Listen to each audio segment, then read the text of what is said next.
நீங்கள் நிறைய get ready video பார்த்துருப்பீங்க. ஒரு ட்ராவல் ஆர்டிஸ்ட்டாக ட்ராவல் பண்ணி போகும்போது எப்படி நான் என்ன செல்ஃப் க்ரூம் பண்ணிக்கிறேன் அப்படிங்கிற ஒரு மினி வீடியோ தான்.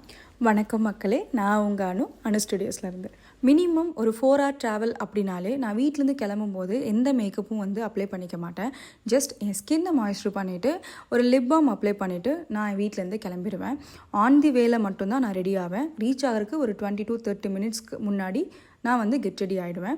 ஸோ இதுதான் என்னோடய மினி கிட். என்னோடய ஹேண்ட்பேக்கில் எப்போவுமே இந்த மினி கிட் இருக்கும். எல்லா ப்ராடக்ட்டுமே ஒரு மினி சைஸில் வாங்கி நான் அதை எப்போவுமே கையில் வச்சுப்பேன். பஸ்ஸில் ட்ராவல் பண்ணுறதுனால நினச்ச நேரத்துக்கு ஃபேஸ் வாஷ்லாம் பண்ண முடியாது. ஸோ ஒரு நல்ல வெட் வைப் வச்சு ஃபஸ்ட்டு என் ஸ்கின்னை ஃபுல்லாக க்ளீன் பண்ணிவிடுவேன். ட்ரெயின்னா ஃபேஸ் வாஷ் பண்ணுறதுக்கான பாசிபிலிட்டிஸ் இருக்கும், பஸ்ஸில் அப்படி இல்லை. ஸோ ஒரு நல்ல சீரம் அப்ளை பண்ணிடுவேன் ஃபஸ்ட்டு. அதுக்கப்புறம் ஒரு சன்ஸ்க்ரீனுக்கு அப்ளை பண்ணக்கப்புறம் ஒரு நல்ல மாய்ஸ்சரைசர் அண்ட் அதுக்கப்புறம் ஒரு ப்ளஷ். என் மேக்கப்லேயே ரொம்ப இம்பார்ட்டண்ட்டாக நான் இந்த ப்ளஷ் மட்டும் தான் அப்ளை பண்ணுவேன். அண்ட் ஒரு நல்ல ஹைலைட்டர் க்ரீம். ஸோ இது அப்ளை பண்ணிவிட்டு ஐலைனர் காஜல்லாம் நான் அப்ளை பண்ண மாட்டேன். Mascara, lip liner and lipstick இது மட்டும்தான். ஸோ இதுதான் என்னோடய மினி கிட்.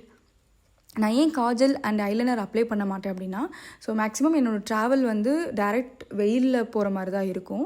ஸோ அதனால் நான் அதை போட்டேன்னா எனக்கு கொஞ்சம் இரிட்டேட்டிங்காக இருக்கும். அதனால் நான் அதை அப்ளை பண்ண மாட்டேன்.